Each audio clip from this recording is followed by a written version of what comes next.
I am but an old man now, one whose bones creak with the weight of many years, and whose memory is filled with 1,001 stories.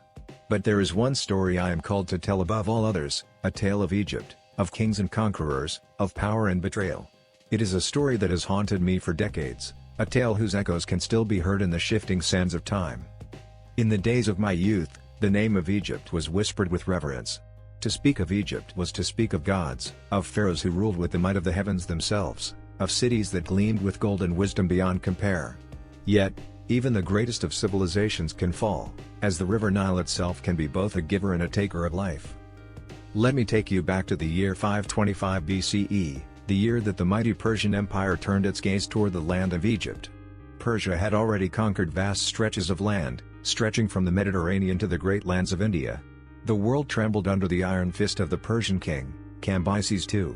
His armies were unstoppable, their numbers as endless as the stars in the sky. They marched across the lands, unchallenged, breaking kingdoms with the precision of a blade cutting through silk. But Egypt was different.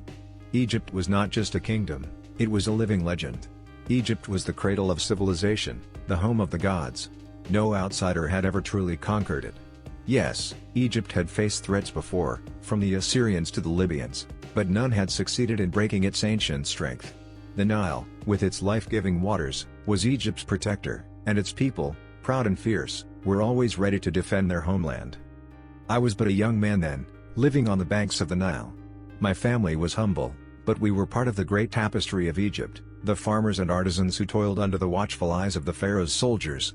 Life was simple then, though not without hardship. The land was ruled by the pharaoh Psamtik III, the last of the Saite Dynasty. He was a king of wisdom, though perhaps not the warrior king that Egypt had once known.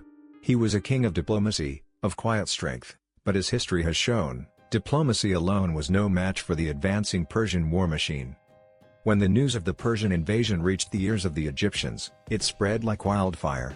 It was said that Cambyses had dispatched a force of over 100,000 men to lay siege to the heart of Egypt. The Egyptians, though they had fought bravely against invaders before, had not seen an army like this. It was not just the size of the force that instilled fear, but the reputation of the Persians themselves. They were known for their ruthless tactics, their ability to conquer and destroy without mercy. The very thought of Persian boots on Egyptian soil was enough to send tremors through the people.